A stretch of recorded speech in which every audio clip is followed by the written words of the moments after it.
Hey everybody, welcome back to another edition of Rapid Recap. He's Steve Marik, he's Greg Smith. I'm Zack Carpenter.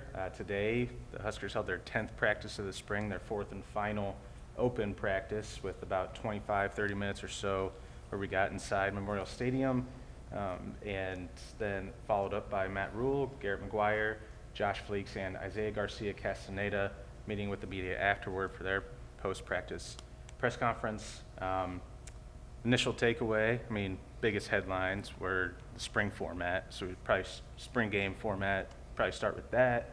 I don't know about you guys, but kind of what I expected to hear, that he wants, Matt Rule, in an ideal world, wants the game to be, as he called it, a game, an actual competition, and that he hopes the quarterbacks will be live. So, what we kind of thought, but it's like, yeah, sort of nice to hear. Yeah. He was very careful to say, it's going to ultimately depend on the numbers and how many guys they have able to play. But at the end of the day, he does want a competitive game-like scrimmage out there. And but at the end of the day, the numbers will determine that. And the quarterbacks as of right now are looking like they could be live. Again, he said that could change because he doesn't want to throw anybody out there that's already bumped and bruised, and doesn't want anybody getting tackled for the spring game. So, it was good to hear Matt Rule definitely say that he wants a competitive scrimmage, because I don't think we had that the past few seasons here at Nebraska. So,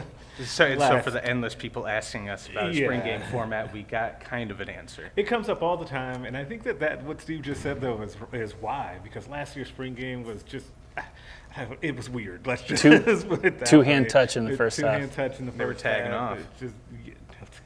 Shout out to Miles Farmer. Yeah. And so, it's just tough. But it would have been abnormal, in my opinion, if Matt Rule had come out here and said, no, we don't want it to be some sort of competition based on how they've done everything else leading up to this point, not going all the way back to winter conditioning. But I'm glad he actually finally said it. Yeah, and then the second most important, I think, headline takeaway was Isaiah Garcia Castaneda is the first time he's talked with Nebraska media since fall camp, and obviously first time since he entered the transfer portal October 11th, and then wasn't with the team the entire rest of the season and throughout December, and then officially withdrew from the portal January 16th and returned to the Huskers. He sort of explained his decision, why he decided to enter the portal, and then why he decided to return, but also the process of how that played out.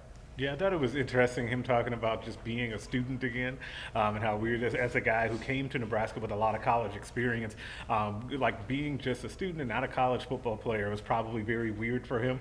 And so getting to hear him actually kind of express that, and our Jeff Ekstrom has a lot more on that story up on Inside Nebraska right now, but I thought that part really stood out to me. A really interesting thing that Matt Rule said about Isaiah Garcia Castaneda was that he's been dependable. Now, from the fan point of view, you might look at some guy who entered the portal 4 games into the season and some would say quit on his teammates as not dependable, but Matt Rule is very clear on everybody that he sees right now. Their slate is clean. It doesn't matter what you did last year. What matters is right now, how are you reacting to the environment right now? And right now, Isaiah Garcia Castaneda is impressing his head coach. And I think that guy is, out of the receiver room right now, I think he could be that starter like he showed last year in the season opener at Northwestern, where he had a hell of a game. Caught that beautiful pass from Casey Thompson in the first quarter on the very first drive of the game. Marcus Washington on one side, Isaiah Garcia Castaneda on the other, a guy like Billy Kemp in the slot, in the middle. That's a pretty good 1-2-3 punch right there, if you ask me. So things could change in the summer once more guys get into that room. Obviously, Nebraska has a lot of talented guys in the receiver in the 2023 class for receivers, so that might change. But Isaiah Garcia Castaneda really impressing his head coach so far. Steve, what would you say is Isaiah Garcia Castaneda's number one strength that he brings to the table as a receiver? Speed, which McGuire talked about. Mm-hmm. Husker speed. They're branding the receivers room as Husker speed, which does not necessarily mean foot speed. He said it is defined as going overwhelmingly. I have the quote right here. Somebody asked him what Husker speed is. Garrett McGuire responded right away, playing with overwhelming effort, play after play. Period. End of Succinct. story. Yeah, it was succinct. But I like that. I for did a too. team- I did a too. team that needs something to actually kind of rally around, and they need like when you show up, and I think Matt Rule has mentioned this before. I know one of the coaches did. Forgive me, I don't remember the exact one. But when you turn on Nebraska on Saturday, you should know a little bit of what you're going to get and how they're going to play. I think it was E.J. Barthel actually. That identity, that is right? good, right? Like that, and that quote really leads itself to make me believe, because we've seen like consistency of message here all spring long, that they really are taking that to heart. I think that that's a sneaky good thing that Garrett McGuire said. Well, what's interesting is maybe I missed it at some point, but I think Gary McGuire was the first one to talk about that 1% better every day in February. If not the first, maybe he was one of the first, and then he was the first time where we heard Husker speed, and the 1% better every day became something I think so many coaches and players wound up saying in just about every press conference going forward. So I wonder if Husker speed's going to be one that we wind up hearing a lot more about in the coming weeks. Last thing just to touch on is just, again, fourth and final open practice was today, and that's leading up to that April 22nd spring game, so we're not going to see the Huskers up close and live till then, so 11 more days. And I didn't know if you guys had one takeaway to touch on today. I know Greg and I were talking a little bit before recording, and because my number one thing that I was sort of watching and took away was Princewell Umanyalan, which he's looked the same all four practices we've been there, but he just continues to sort of jump off the page. That's 6'4", 230 pounds, like super, super long. He looks good. Very long. He looks really good. Great physically and athletically. And then you combine that with what we're seeing is like, oh, he looks good. And then you hear Matt Rule last week say Princewell and Cam Lenhart are two guys who are repping with the first stringers and who have looked really good in practice, and along with a few of the other early enrollees, they could have an impact. Depends on if they make a big jump this summer or not. But I just thought that stood out. I don't know what you guys thought. Yeah, for me, I'm going to stick with the piggyback off of that a little bit, is that it was something I saw within that defensive line group. I think that seeing Coach Terrence Knighton coach his guys up close and personal, I spent a good amount of time over there with those guys today in open practice, is really neat. Like seeing the kind of the attention to detail that he has, and it was something that stood out to me when we saw the quarterbacks a couple of weeks ago. I mentioned this. We're seeing Marcus Satterfield make those guys redo a drill or something like that.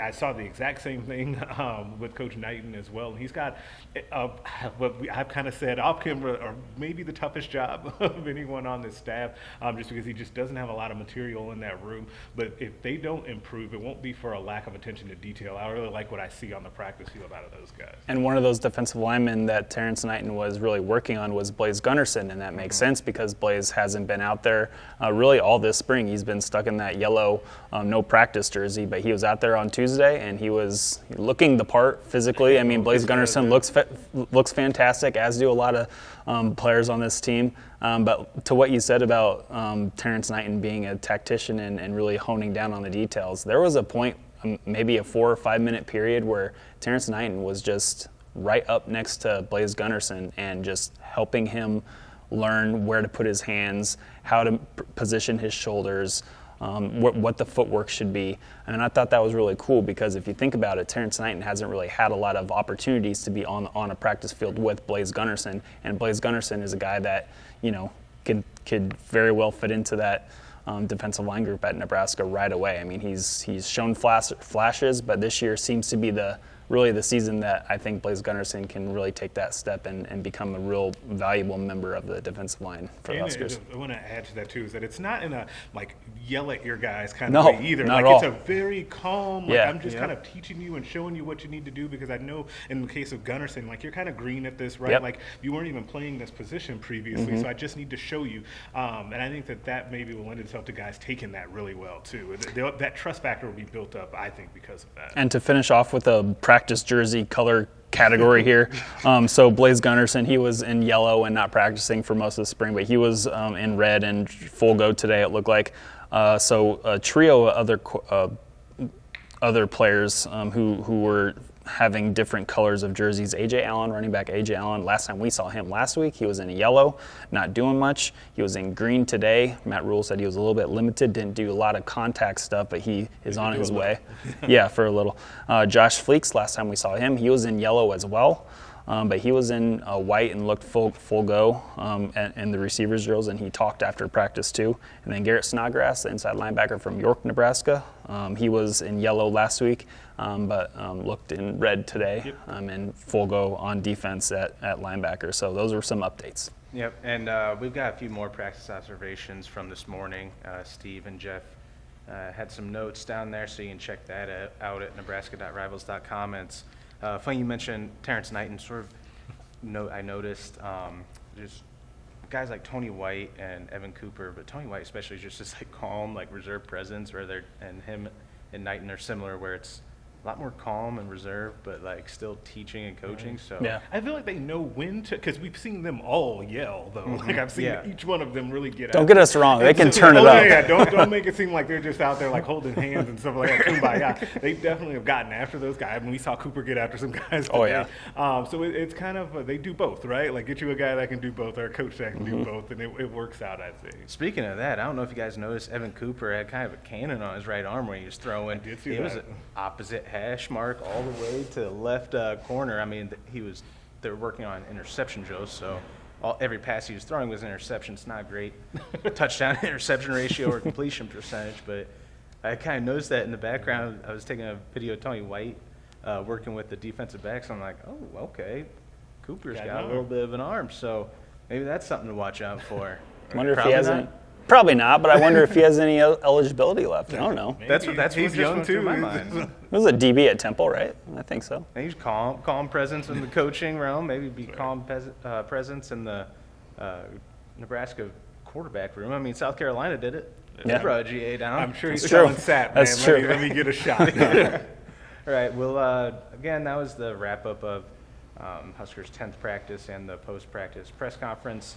We got 4 more practice sessions and I believe 5 more times to meet with the media before April 22nd. Maybe it's 4 times, coinciding. All the days kind of are Rolls mixed together at this right point. now. Dog days is for Exactly. So we'll have coverage of all that at nebraska.rivals.com, as well as our Inside Nebraska YouTube channel. I encourage you guys to like this video and subscribe to our YouTube page so you can have those videos drop directly into your feed. So we're going to get out of here, but for Steve Marik and Greg Smith, I'm Zack Carpenter, and we'll catch you guys again next time.